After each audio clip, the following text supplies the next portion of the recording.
રાજકોટના ઢોરડબાની અંદર 3 મહિનાની અંદર 756 ગાયના મૃત્યુ છે। એ ગાયની મૃત્યુની વેદના લઈ અને રાજકોટના મેયર શ્રીને પતંગમાં સ્ટીકર ચોંટાડીને એવો પ્રશ્ન પૂછ્યો સ્ટેન્ડિંગ ચેરમેન અને મેયર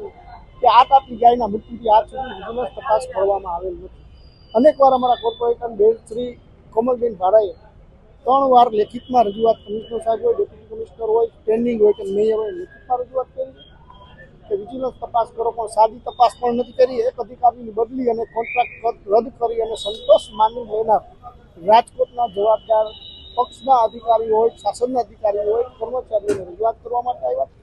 ગાયની વેદનાને લઈ આજે સ્ટીકર રૂપે પતંગ આપણે જેમ દિવાળીમાં મીઠાઈની બધી દેતા હોય એવી રીતે ગિફ્ટ દેતા હોય, એ રીતે ગિફ્ટ તરીકે દીધી કે આ પતંગ પણ તમે આકાશને આવતીકાલે ચગાવો અને રાજકોટની જનતાને મેસેજ પણ આપો કે અમે ક્યાંક ને ક્યાંક ઊના ઉતર્યા છે તપાસમાં।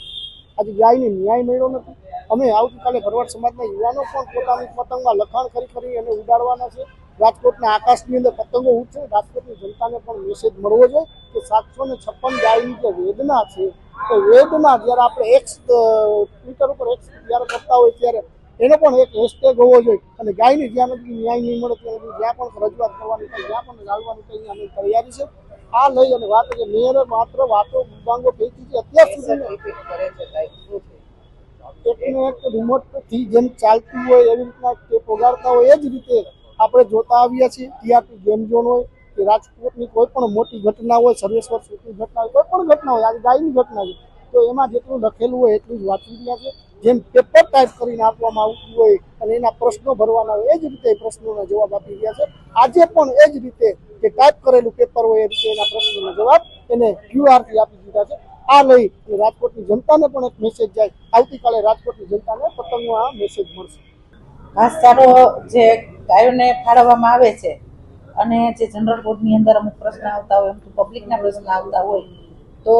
કે ગાયનો નિભાવ કરવા માટે થઈને જે આહાર ગાયોને આપવામાં આવે છે તે વ્યવસ્થિત રીતે પહોંચતો નથી અને ત્યાં તેની વ્યવસ્થા પણ રાખવામાં આવતી નથી કે ઢોર પકડીને લઈ જાય છે તો એ ઢોરને પકડીને લઈ જાય છે ત્યાં નાના નાના વાછરડા હોય અને ગાયો હોય એની સંભાળ લેવામાં આવતી નથી। પણ મેં જ્યારે રૂબરૂ મુલાકાત લીધી તો જે ગાયો બીમાર છે એને થોડીક અલગ રાખવામાં આવી છે કે જે સાજી ગાયો છે તેને એનો ચેપ ન લાગે અને બાકી કોઈ એવી અગવડતા નથી, પણ છતાં પણ એવું લાગશે તો હું રૂબરૂ જઈને પાછી સંક્રાંત પછી અથવા સંક્રાંતના દિવસે રૂબરૂ જઈ અને પાછી તપાસ કરીશ કે જે ગાયો બીમાર છે એને દવાખાનાની સુવિધા એટલે કે વેટરનરી ડૉક્ટર દ્વારા એની સારવાર કરવામાં આવે। નાના વાછરડા છે જે ચાલી નથી શકતા અને ત્યાં હોય એટલે સ્વાભાવિક છે કે ગૌમૂત્રનું એવું કાદવ અને કીચડ ત્યાં થતો હોય છે તો એના માટે થઈને એક વ્યવસ્થા કરાવી હતી કે આ પણ જગ્યા એક ચોખ્ખી રહેવી જોઈએ કે જેથી કરીને અન્ય સાજા પશુઓ છે એ રોગનો ભોગ ન બને। ઘાસચારાની વાત રહી તો એની પણ ઊંડાઈથી હું તપાસ 100% કરવાની છું કે હકીકત શું છે અને ખરેખર પશુને જે આહાર મળવો જોઈએ એ આહાર એને કેટલો મળે છે તેની પણ હું એક રૂબરૂ જઈ, કેમ કે પશુ છે ને એની સાથે આપણું માણસનું જીવન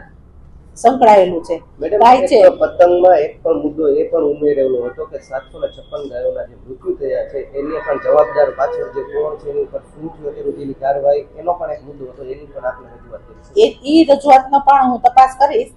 અને પતંગની અંદર જે 756 ગાયોનું જે લખી અને ઓફિસે આપેલા હતા કોંગ્રેસના કાર્યકર્તાઓ એટલે એની પણ હું તપાસ કરીશ કે 756 ગાયોનું શું પરિસ્થિતિ છે।